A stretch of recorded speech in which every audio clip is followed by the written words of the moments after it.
Hello student, D U S वाले study of classes में आपका स्वागत है। आज लगभग 80% छात्रों का इंट्रोडक्शन टू पॉलिटिकल थ्योरी का एग्ज़ाम था। तो ये रहा आपका क्वेश्चन पेपर। आप देख सकते हैं जैसे कि आपको इंट्रोडक्शन फॉर कैंडिडेट के लिए कुछ फॉर वो दिए गए थे, आपको इनको पढ़ना था अच्छे से, फिर एग्ज़ाम स्टार्ट करना होता है। 3 घंटे का एग्ज़ाम था आपका और 90 मार्क्स का पूरा टोटल पेपर था। 15 नंबर का एक क्वेश्चन था और आपको 10 क्वेश्चन दिए गए थे, जिसमें से आपको 5 क्वेश्चन करने थे। तो क्वेश्चन जो मैंने आपको अपने चैनल पे प्रोवाइड करवाए हैं वही ज़्यादातर क्वेश्चन, 5 के 5 क्वेश्चन शुरू में वही क्वेश्चन पूछे गए हैं। इसमें बस थोड़ा सा ही डिफरेंस है, बाकी तो सेम ही है। तो चलो स्टार्ट करते हैं। मैंने आपके लिए स्पेशली इसमें लिखा हुआ है, आपको समझ में आए किस तरह से आपको अपना आंसर लिखना था। तो फर्स्ट क्वेश्चन है हमारा, राजनीतिक सिद्धांत की आवश्यकता क्यों है? व्याख्यात्मक, मानकीय और चिंतनशील राजनीतिक सिद्धांत की विभिन्न विशेषताओं पर चर्चा कीजिए। पहले हम क्वेश्चन समझ लेते हैं, क्वेश्चन क्या कह रहा है। जो राजनीति सिद्धांत है जो हमें पढ़ाया जा रहा है उसकी हमें आवश्यकता क्यों है, सबसे पहले हम उसका आंसर देंगे। तो यहाँ हमने लिखा आंसर, क्वेश्चन 1 आपको डाल के फिर अपना आंसर लिखना था। राजनीतिक सिद्धांत राजनीति के मूल विचारों, मूल्यों, अवधारणाओं को समझने का प्रयास करता है। हमें यह सोचने में मदद करता है कि राज्य, सत्ता और अधिकार, स्वतंत्रता, समानता और न्याय क्या है और ये कैसे होने चाहिए। तो ये हो गया इंट्रोडक्शन, जो कि मैंने आपको बताया था कैसे लिखना है। राजनीतिक सिद्धांत की अब हमें नीड क्यों है? तो फर्स्ट इसमें पॉइंट है, राजनीति को समझने के लिए हमें राजनीति की आवश्यकता है। हमें राजनीति की प्रकृति और उद्देश्य समझाता है। मूल्यों का विश्लेषण करता है, जैसे लिबर्टी, इक्वलिटी, जस्टिस जैसे मूल्यों की व्याख्या करता है।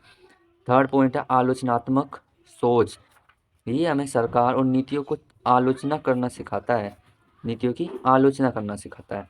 4 पॉइंट्स है, लोकतंत्र को मजबूत करता है, नागरिकों को जागरूक बनाता है, इससे हमें हर चीज़ क्या हो रही है और करंट सब चीज़ हमें ज्ञात होती है। तो ये क्या था, राजनीतिक सिद्धांत की आवश्यकता हमारे जीवन में क्या है। अब क्या पूछा गया है इसमें, व्याख्यात्मक, मानकीय और चिंतनशील राजनीतिक सिद्धांत की विभिन्न विशेषताओं पर चर्चा कीजिए। राजनीतिक सिद्धांत के प्रकार, व्याख्यात्मक एक्सप्लेनेटरी, राजनीतिक घटनाओं को समझाने पर जोर देती है और जैसे सत्ता और काम करती है। बस थोड़ा ही डिफरेंस है, बाकी तो सेम है, जैसे मैंने आपको उपलब्ध करवाए थे क्वेश्चन, सेम क्वेश्चन है। नॉर्मेटिव, ये बताता है कि राजनीति कैसी होनी चाहिए, मतलब कैसा इसका स्ट्रक्चर होना चाहिए।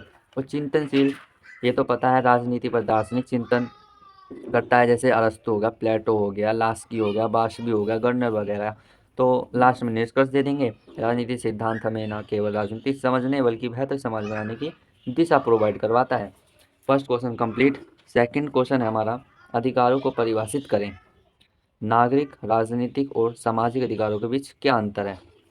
तो आगे बढ़ते हैं। नेक्स्ट क्वेश्चन है, ये लिख दिया, अधिकार की पहले परिभाषा दे देंगे। अधिकार वे दावे हैं जिन्हें समाज और राज्य मान्यता देते हैं ताकि व्यक्ति सम्मानपूर्वक जीवन जी सके। ठीक है। अब क्या पूछा है इसने, नागरिक, राजनीतिक और सामाजिक अधिकारों के बीच क्या अंतर है? कन्फ्यूजन करने वाला तो है, पर आपको बस इनका लिखना था इसमें क्या क्या है, और लास्ट में अपना 1-2 लाइन लिख देनी थी। जैसे नागरिक अधिकार, सिविल राइट्स, जीवन और स्वतंत्रता का अधिकार, समानता का अधिकार, अभिव्यक्ति की स्वतंत्रता। मैंने जो आपको दिया है बस सेम वैसे ही क्वेश्चन था ये तो पूरा का पूरा। राजनीतिक अधिकार, पॉलिटिकल राइट्स में वोट देने का अधिकार, चुनाव लड़ने का अधिकार और सरकार में भागीदारी लेने का अधिकार। सामाजिक अधिकार, शिक्षा का अधिकार है, स्वास्थ्य का अधिकार है, रोजगार और सामाजिक सुरक्षा है, सोशल राइट्स में। बस इसमें क्या आपको 3 प्रकारों की डेफिनेशन देनी थी और तीनों अधिकार मिलकर व्यक्ति को पूर्ण नागरिक बनाते हैं। बस यहाँ अपना क्वेश्चन एंड होता है। ये मैंने आपको समझाने के लिए इसमें क्वेश्चन लिखे थे। अब आगे बढ़ते हैं। न्याय की अवधारणा को परिभाषित कीजिए। क्या आप इस बात से सहमत है कि रोल्स के न्याय के सिद्धांत की नारीवादी आलोचना हमारे जीवन में पितृसत्ता को समझने के लिए नए विकल्प प्रदान करती है? ये भी वही क्वेश्चन है, न्याय की अवधारणा परिभाषित करते, फिर रोल्स के न्याय सिद्धांत के बारे में लिख देते, फिर इसके बारे में 2-3 लाइन लिख देनी थी। क्या पितृसत्ता को समझने में नया विकल्प है या नहीं, ये आपको बताना था। इसको रखते हैं साइड में। ये देखिए क्वेश्चन मैंने आपको लिखवाया था, ये जॉन रॉल्स के नए सिद्धांत की व्याख्या।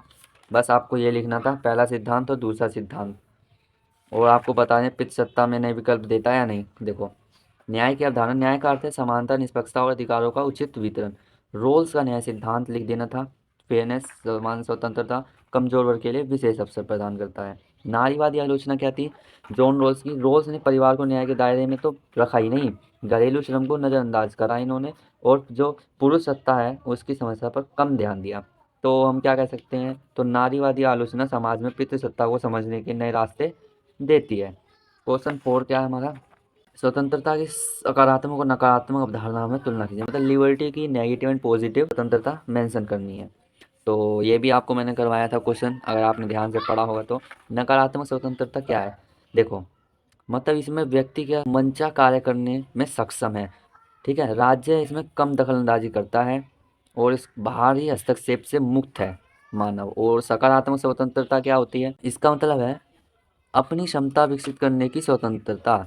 अपनी क्षमता अनुसार व्यक्ति को कुछ अधिकार उपलब्ध होते हैं, जैसे शिक्षा, स्वास्थ्य और ज़रूरी जो अधिकार होते हैं।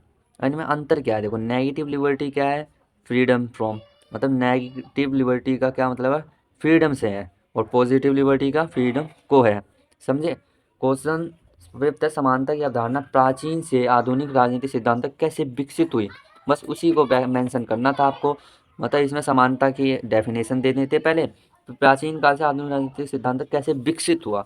तो पहले प्राचीन काल में क्या क्या समस्याएं थी मनुष्य के लिए वो लिख देते, जैसे पॉइंट्स लिखे गए मैंने, समानता नहीं थी, वर्ग व्यवस्था थी, दास प्रथा थी, जो भी बहुत वो होता था, भेदभाव होता था जाति और लिंग के धर्म के साथ। तो ये प्राचीन काल में ये व्यवस्था थी। और आधुनिक काल में क्या हुआ, कानून के सामने समानता है और राजनीतिक और सामाजिक समानता है। अब कोई ना भेदभाव होता है ज़्यादा और ना ही कोई अधिकार छीने जाते हैं किसी के। समानता का अर्थ अब केवल कानून नहीं बल्कि अवसर और परिणाम की समानता भी है। क्वेश्चन से क्या, सकारात्मक कार्यवाही और निष्पक्षता के सिद्धांत के बीच संबंध पर चर्चा करना है। सकारात्मक कार्यवाही हमारी, तो सकारात्मक कार्यवाही क्या होती है, रिजर्वेशन का उद्देश्य ऐतिहासिक रूप से वंचित वर्गों को अवसर देना है। मतलब जो लोग पिछड़े जाति वर्ग हैं उनको क्या है, रिजर्वेशन देना। ये रोल्स के फेयरनेस सिद्धांत से जुड़ा है। बस इसी पर आपको पूरा टिप्पणी लिखनी थी, मतलब पैराग्राफ में। क्वेश्चन 7 क्या है, नारीवादी विमर्श ने किन तर्कों के माध्यम से यह साबित किया कि निजी भी राजनीति है।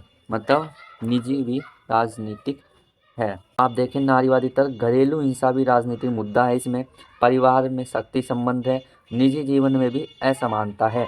देखो व्यक्तिगत अनुभव भी, जो व्यक्तिगत है ना कार्य, वो उनका अनुभव भी राजनीतिक संरचनाओं से जुड़ा हुआ है। ये था क्वेश्चन 7। क्वेश्चन 8, सामाजिक अनुबंधन के सिद्धांत ने समानता, स्वतंत्रता, न्याय और अधिकार के सिद्धांत के विकास में किस प्रकार योगदान दिया है। तो आप देख सकते हैं ये है आंसर। होब्स ने सुरक्षा का दिया है, लोकी ने अधिकार का दिया है, रोसियो ने सामान्य इच्छा। और योगदान आपको स्वतंत्रता के बारे में लिख देना था, समानता के बारे में डेफिनेशन, अधिकार और न्याय की इनकी डेफिनेशन देनी थी।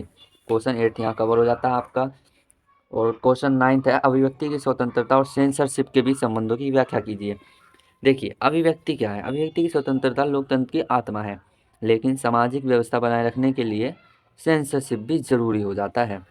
तो इसके ऊपर आपको एक व्याख्या करनी थी, ठीक है। क्वेश्चन 10 क्या हमारा, निम्नलिखित में से किन्हीं 2 पर संक्षिप्त टिप्पणी लिखिए। इसमें से आपको 4 दे रखे हैं ABCD, तो 2 इनमें से आपको लिखने थे, मतलब टिप्पणी करनी थी। तो आप कौन सा करके आए हैं कमेंट ज़रूर करें। जैसे कि 3 जनरेशन ऑफ राइट्स में क्या लिखना था, सिविल एंड पॉलिटिक्स हो गया, social and economic, collective rights मतलब सामूहिक अधिकार, मतलब हर व्यक्ति को जो अधिकार मिलते हैं। दूसरा, न्याय की पात्रता का सिद्धांत क्या है, देखो वैध अर्जन और वैध हस्तांतरण। ये क्वेश्चन तो अटपटा ही है बिल्कुल, अगर ये जिसने लिखा है वो ज़रूर कमेंट करें। इक्वलिटी ऑफ आउटकम, परिणाम में समानता पर जोर दिया जाता है। ये मतलब एक पॉइंट्स हो गया, बस आपको इसके ऊपर लिखना था। कैपेबिलिटी अप्रोच, मतलब अमर्त्य सेन ने जो दिया है, विकास क्या है, समानताओं का विकास। अगर आप इस तरह से क्वेश्चन लिख के आए हैं, क्वेश्चनों के आंसर लिख के आए हैं, तो आप पक्का अच्छे नंबर ला सकते हो। फेल तो बिल्कुल नहीं होने वाले, तो बिल्कुल फिक्र मत करिए। अगर आप इस फॉर्मेट में आंसर अपना लिख के आए हो तो कमेंट करिए पास, और अपने दोस्तों को भी शेयर करिए। अगर वीडियो अच्छी लगी तो लाइक और सब्सक्राइब जरूर करें। मिलते हैं नेक्स्ट वीडियो में, धन्यवाद।